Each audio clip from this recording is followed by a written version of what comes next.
दोस्तों नमस्कार, कैसे हैं आप लोग। मैं आशा करता हूं आप लोग अच्छे होंगे। आज मैं आपके अपने YouTube channel knowledge with Dilip पर हार्दिक अभिनंदन करता हूं। आज मैं इस वीडियो के माध्यम से क्लास 10 संस्कृत प्रथम पाठ जो मंगलम है उसका वस्तुनिष्ठ प्रश्न का अध्ययन करूँगा, ठीक है। और इससे पहले हम एक वीडियो बनाया हूँ जिसमें मंगलम पाठ का ही पाँचों मंत्र का हिंदी और सहित उसको बताया हूँ, ठीक है। अगर यह वीडियो आपको अच्छा लगे तो अपने दोस्तों के साथ ज़्यादा शेयर कीजिएगा, ठीक है। अगर वो वीडियो इससे पहला वीडियो नहीं देखे हैं तो वो वीडियो पहले देख लीजिए। देखिए प्रश्न है, मंगलम पाठ में कितने मंत्र हैं। क कह रहा है 1, ख कह रहा है 4, ग कह रहा है 5, घ कह रहा है 3। तो जो यह पाठ मंगलम है इसमें कितना मंत्र है यह पूछ रहा है। तो इसका आंसर होगा 5। यह इस पाठ में कितना मंत्र है, 5 मंत्र है। चलिए अगला क्वेश्चन कह रहा है कि पांचों मंत्र कहाँ से संकलित है। क में कह रहा है उपनिषद, ख में कह रहा है रामायण, ग में कह रहा है महाभारत, घ में कह रहा है विष्णु पुराण। जो यह पांचों मंत्र है मंगलम पाठ के वह कहाँ से संकलित है, कहाँ से लिया गया है। तो वह कहाँ से लिया गया है, तो उपनिषद से लिया गया। इसका उत्तर होगा क उपनिषद। तीसरा क्वेश्चन कह रहा है उपनिषद के रचयिता कौन हैं।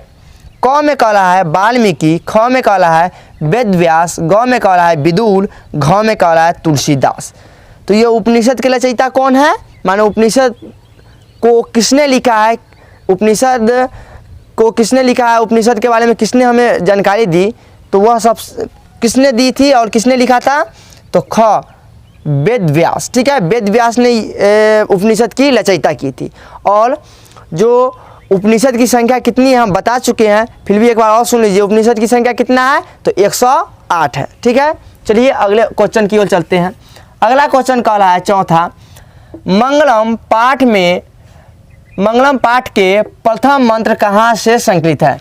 जो यह मंगलम पाठ है इसका जो प्रथम मंत्र है वह कहाँ से संकलित है, ठीक है। ऑप्शन क कह रहा है कठोपनिषद, ख कह रहा है ईशावास्योपनिषद, ग कह रहा है मुंडकोपनिषद, घ कह रहा है श्वेताक्षरोपनिषद। इसका आंसर होगा ईशावास्योपनिषद, ठीक है। उत्तर है ईशावास्योपनिषद। जो मंगलम पाठ के प्रथम मंत्र है, पहला जो मंत्र है वह किस उपनिषद से लिया गया है, ईशावास्योपनिषद। पांचों मंत्र उपनिषद से लिया गया है और उसका पहला मंत्र ईशावास्योपनिषद से लिया गया है, ठीक है। पांचवा क्वेश्चन कह रहा है मंगलम पाठ के दूसरा मंत्र कहाँ से संकलित है। प्रथम मंत्र है ईशावास्योप से और दूसरा मंत्र है वह कहाँ से संकलित है, किस उपनिषद से संकलित है। ऑप्शन कह रहा है मुंडकोपनिषद, ख कह रहा है कठोपनिषद, ग कह रहा है ईशावास्योपनिषद, घ कह रहा है श्वेताक्षरोपनिषद। इसका आंसर होगा कठोपनिषद, ठीक है। इसका उत्तर होगा कठोपनिषद। जो दूसरा मंत्र है वह कठोपनिषद से लिया गया है। तो चलिए इसका अगर स्क्रीनशॉट लेना चाहते हैं तो स्क्रीनशॉट ले लीजिए। तो इसका स्क्रीनशॉट ले लिए हैं। तो अब अगला क्वेश्चन देखते हैं, ठीक है। अगला प्रश्न कह रहा है मंगलम पाठ के तीसरा और चौथा मंत्र कहाँ से संकलित है। ऑप्शन क कह रहा है कठोपनिषद, ख कह रहा है मुंडकोपनिषद, ग कह रहा है ईशावास्योपनिषद, घ कह रहा है श्वेताक्षरोपनिषद। इसका देखिए इसका आंसर होगा मुंडकोपनिषद। उत्तर ख मुंडकोपनिषद। पहला किस उपनिषद से लिया गया था, पहला जो था वह ईशावास्योपनिषद से लिया गया था। दूसरा किस उपनिषद से लिया गया था, कठोपनिषद से लिया गया था। तीसरा और चौथा किस उपनिषद से लिया गया है, मुंडकोपनिषद से। अब चलिए अगला क्वेश्चन है सातवां। अगला क्वेश्चन सातवां है, ठीक है। अगला क्वेश्चन सातवां है मंगलम पाठ के पांचवा मंत्र कहाँ से संकलित है। चौथा मंत्र मुंडकोप, अब कह रहा है पांचवा मंत्र, ठीक है। तो क ऑप्शन है श्वेताक्षरोपनिषद, ख है मुंडकोपनिषद, ग है ईशावास्योपनिषद, घ है कठोपनिषद। इसका उत्तर होगा क श्वेताक्षरोपनिषद, ठीक है।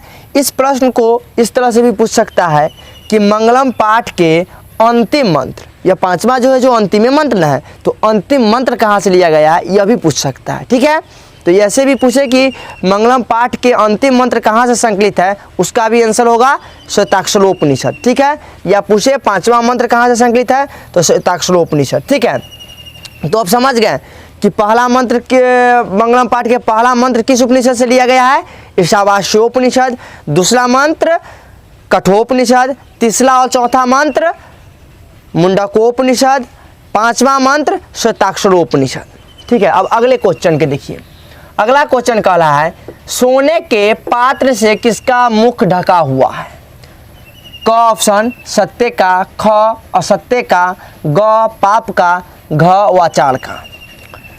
इसका आंसर होगा ख सत्य का।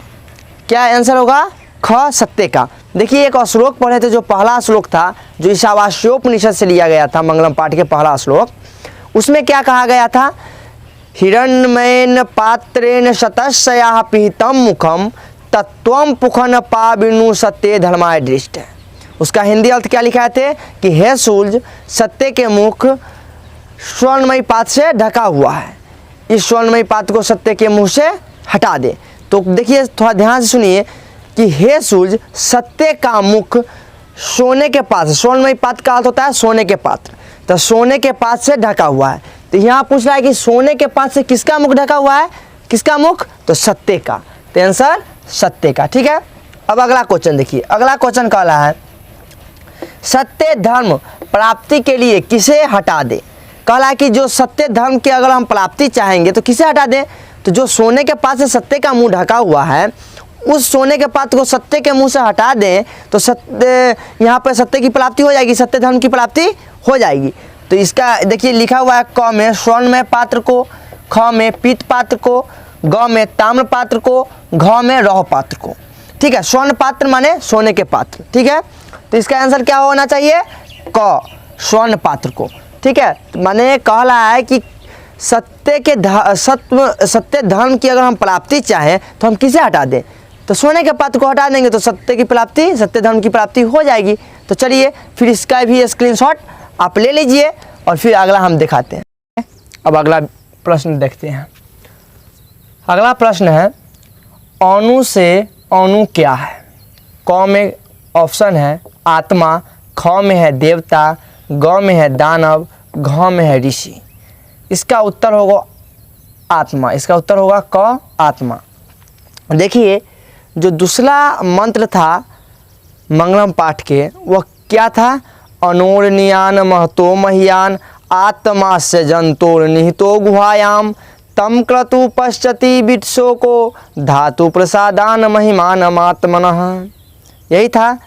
इसका हिंदी क्या था कि अणु से अणु माने सूक्ष्म से सूक्ष्म तथा महान से महान, अणु से अणु तथा महान से महान आत्मा मानव माने मानव के हृदय रूपी गुफा में अवस्थित है। तो यहाँ पूछ रहा है अणु से अणु, तो अणु से अणु क्या होगा, आत्मा। ठीक है, अर्थात सूक्ष्म से सूक्ष्म, छोटा से छोटा। तो अणु से अणु क्या है, तो क्या होगा आंसर, आत्मा। चलो अगला क्वेश्चन देखते हैं। चलिए अगला क्वेश्चन है महान से भी महान क्या है। क देवता, ख दानव, ग पशु, घ आत्मा। तो ये जो अभी हम मंत्र पढ़े हैं उस मंत्र में क्या था हिंदी कि अणु से अणु माने अर्थात सूक्ष्म से सूक्ष्म तथा महान से भी महान। वही ना पूछ रहा है महान से भी महान, तो महान से भी महान क्या हो जाएगा, तो आत्मा ही ना होगा। तो क्या होगा, आत्मा। इसका आंसर कौन सा हो जाएगा, घ आत्मा। तो चलिए अगला भी प्रश्न देखते हैं। अगला प्रश्न है आत्मा कहाँ स्थित है। जो आत्मा है वह कहाँ स्थित है, सभी लोग आप लोग जानते होइएगा। आत्मा जो है मानव के हृदय रूपी गुफा में स्थित है। ठीक है, अगला क्वेश्चन पृथ्वी पर महत परिमाण युक्त पदार्थ से बड़ा क्या है। इसका आंसर होगा ऑप्शन दिया हुआ है क सत्य, ख असत्य, ग त्याग, घ लोभ। तो इसका आंसर होगा क सत्य। माने पृथ्वी पर महत्व परिमाण युक्त से महत्व परिमाण युक्त पदार्थ से भी बड़ा क्या है, तो सत्य है। चलिए अगला क्वेश्चन कहला है किसकी जीत होती है। ठीक है, ऑप्शन है क सत्य की, ख असत्य की।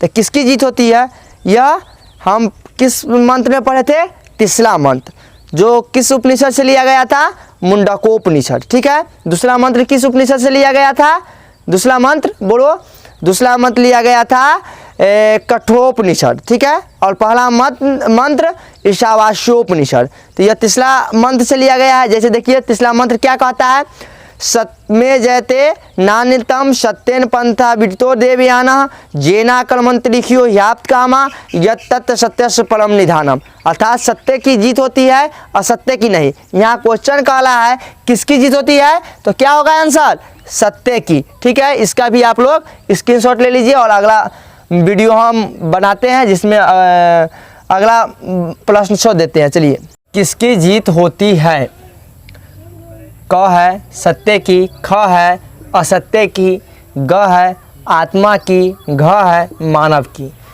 तो हम जो तीसरा श्लोक पढ़े थे वह श्लोक क्या था, सत्मे जयते नान्यतम सत्येन पंथा विदितो देवयानः जेना कर्मन्त लिखियो ह्याप्त कामा यत् तत् सत्यस्य परम निधानम। इसका हिंदी क्या था कि सत्य की जीत होती है, असत्य की नहीं। सत्य के द्वारा ही देवताओं के मार्ग में विस्तार होता है। सत्य के लिए ही ऋषियों ने सांसारिक इच्छाओं और आसक्तियों को त्याग दिया है। तो किसकी जीत होती है, सत्य की जीत होती है। यहाँ क्वेश्चन पूछ रहा है किसकी जीत नहीं होती है, तो किसकी जीत नहीं होगी, तो असत्य की। इसका आंसर हो जाएगा ख असत्य की। देख लीजिए उत्तर ख असत्य की। उसके बाद है अगला क्वेश्चन है प्रश्न, किसके द्वारा देवताओं के मार्ग में विस्तार होता है। यही श्लोक में किसके पढ़े ना कि सत्य के द्वारा देवताओं के मार्ग में विस्तार होता है। ऑप्शन है असत्य के द्वारा, ख है सत्य के द्वारा, ग है मानव के द्वारा, घ है झूठ के द्वारा।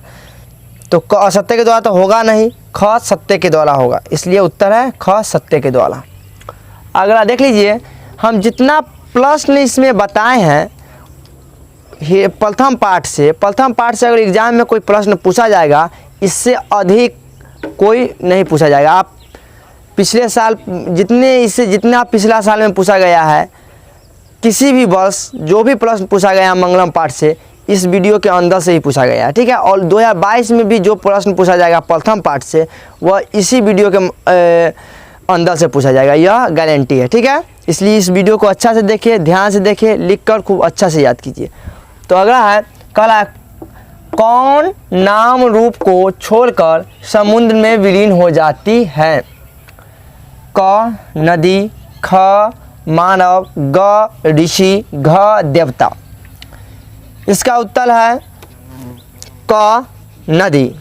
ठीक है, इसका हम जो चतुर्थ श्लोक था उस श्लोक में से यह लिया गया है। चतुर्थ श्लोक क्या था, चौथा श्लोक मंत्र क्या था, वह मंत्र था यथा नद्ये सैंदमानः समुद्रे अस्तम गसंति नाम रूपे विहाय तथा विद्वान नाम रूपात विमुक्ता पलाप्त परम पुरुष मुपैति दिव्यम।